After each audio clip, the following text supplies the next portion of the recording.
नमस्कार साथियों, मैं डॉक्टर ज़हीर अब्बास। एक पेशेंट ने लिखा है कि सर, गर्भाधान के लिए बेस्ट समय कौन सा रहेगा, अर्थात फैमिली प्लानिंग के लिए बढ़िया समय कौन सा है, उसके बारे में बताइए। आज अपन डिस्कस करते हैं।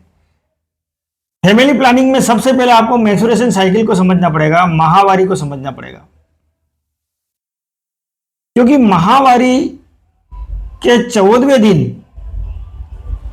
14वें दिन ओवुलेशन होता है। ओवुलेशन किसको कहते हैं? ओवुलेशन का मतलब होता है अंडोत्सर्ग।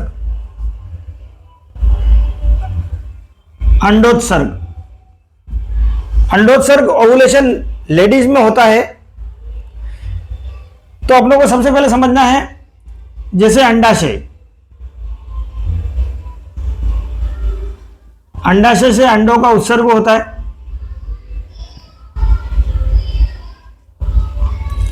यह अंडोत्सर्ग मेंस्ट्रुएशन साइकिल के 14वें दिन होता है। यानी कि किसी लेडीज का मेंस्ट्रुएशन साइकिल 28 दिन का है, 28 दिन में माहवारी आती है। तो 28 दिन से लगाकर 14वें दिन, उसको 28 दिन से लगाकर 14वें दिन मेंस्ट्रुएशन साइकिल होगा। इसका मतलब उसका होगा 12, 13 या 14 तारीख को मेंस्ट्रुएशन साइकिल उसका आएगा। यानी कि कोई व्यक्ति, अगर कोई लेडीज गर्भवती होना चाहती है, फैमिली प्लान करना चाहते हैं, अगर उसका ओवुलेशन पीरियड मेंस्ट्रुएशन साइकिल 28 दिन का है, तो 28 दिन से 14वें दिन उसको ओवुलेशन होगा। यानी कि 12 तारीख, 13 तारीख और 14 तारीख उसके लिए फैमिली प्लानिंग के लिए बेस्ट तारीख है। अगर किसी लेडीज में यही चीज जैसे 24 दिन का हुआ, तो 24 दिन से 14वें दिन अपनों को काउंट करना है। 14वें दिन यानी कि उसका ओवुलेशन पीरियड क्या होगा? 8 तारीख, 9 तारीख और 10 तारीख के बीच में ओवुलेशन होगा इसको। तो इसके लिए फैमिली प्लानिंग के लिए बेस्ट समय यह हो गया। अगर किसी लेडीज के मेंस्ट्रुएशन 35 दिन का है, तो इसके लिए क्या होगा? 28 और 7 यानी कि 19, 20 और 21 तारीख इसका ओवुलेशन पीरियड होगा। यानी कि इसके लिए फैमिली प्लानिंग के लिए बेस्ट समय 19, 20 और 21 तारीख होगा। यानी कि हर मेंस्ट्रुएशन के 14वें दिन ओवुलेशन होता है। बहुत सारी लेडीजों में गलत धारणा क्या है कि मेंस्ट्रुएशन के तुरंत बाद समागम करने से, यानी कि मेंस्ट्रुएशन के तुरंत बाद सेक्सुअल कांटेक्ट होने से गर्भाधान हो जाता है। यह बिल्कुल गलत धारणा है, क्योंकि अगर 28 दिन का मेंस्ट्रुएशन है, 28 दिन के मेंस्ट्रुएशन से 14वें दिन ओवुलेशन स्टार्ट होता है। यानी 12, 13 और 14 तारीख उसके लिए रिस्की होती है। क्यों होती है?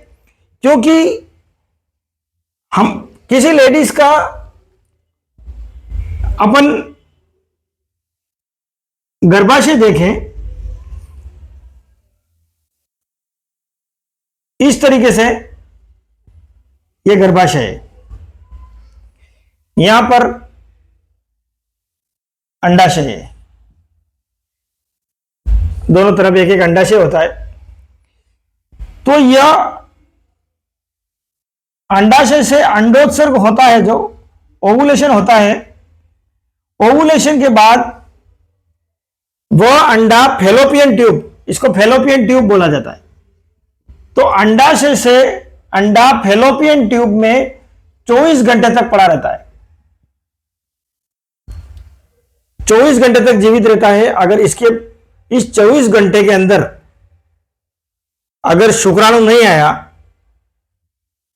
अगर 24 घंटे के अंदर शुक्राणु नहीं आया, तो यह अंडा अगली मेंस्ट्रुएशन में, अगली मेंसिस या अगली माहवारी में यह अंडा जड़ जाएगा। एक एमसी साइकिल के रूप में यह अंडा जड़ जाएगा, जिसको ल्यूटियल फेज बोला जाता है। अगर जैसे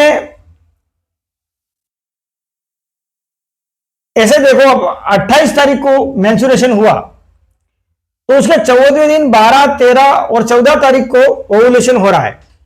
तो अगर 12 तारीख को ओव्यूलेशन होता है तो 24 घंटे तक अंडा जीवित रहेगा, यानी 13 तारीख को भी हो सकता है, 12 तारीख को भी हो सकता है, और थोड़ा थोड़ा कुछ समय 14 तारीख को भी गर्भाधान का समय होता है, लेकिन बेस्ट समय होता है 12 और 13 तारीख। अब ये 14वें दिन से एक दिन पहले भी हो सकता है, इसलिए अपन थोड़ा सा 11 तारीख को भी अपन काउंट कर लेते हैं कि गर्भाधान 11 तारीख को भी हो सकता है हल्का सा ओव्यूलेशन थोड़ा सा कुछ घंटे आगे पीछे हुआ तो। इसलिए हर लेडीज को यह ध्यान रखना है कि अगर मेंस्ट्रुएशन साइकिल 28 तारीख का है तो 28 तारीख से 14वें दिन ओव्यूलेशन होगा, यानी 12, 13, 14 तारीख को होगा। अगर 35 दिन का मेंस्ट्रुएशन साइकिल है तो उसके 14वें दिन यानी 19, 20, 21 तारीख रिस्की होगी इसके लिए। इस तारीख में वो अच्छी तरह से गर्भाधान कर सकती है।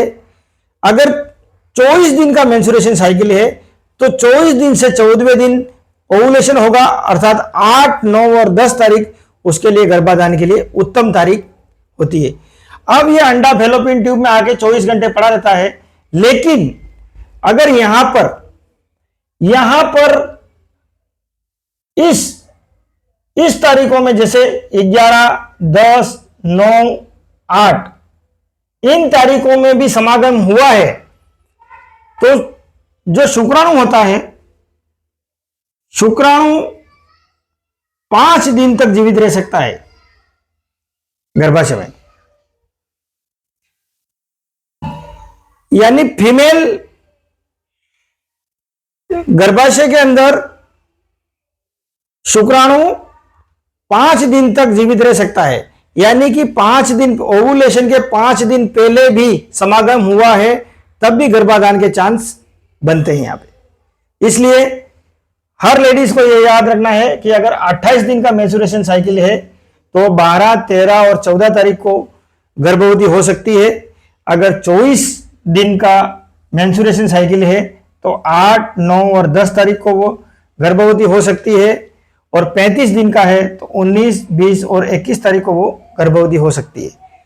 यहां पर ओव्यूलेशन का टाइम जैसे 12 तारीख, 13 तारीख और 14 तारीख है, लेकिन अगर जो समागम 11, 10 और 9 तारीख को भी हुआ है तब भी यहां पर गर्भाधान होने के चांस है, क्योंकि शुक्राणु है वो यहां पर 5 दिन तक जीवित रह सकता है, 5 दिन से ज्यादा जीवित नहीं रहेगा।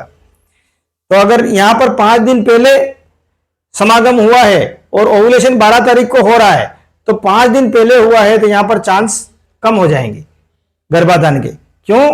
कि यह शुक्राणु 5 दिन के अंदर मर जाता है, 5 दिन से ज्यादा जीवित नहीं रह पाता है। इसलिए दोस्तों मैंने कुछ गर्भाधान के लिए सूटेबल समय के बारे में कुछ थोड़ा सा डिस्कस किया है, आगे और अपन इसको डिस्कस करेंगे डिटेल में। कुछ विशेष जानकारी मैंने आपको बताई है। जय हिंद, जय भारत।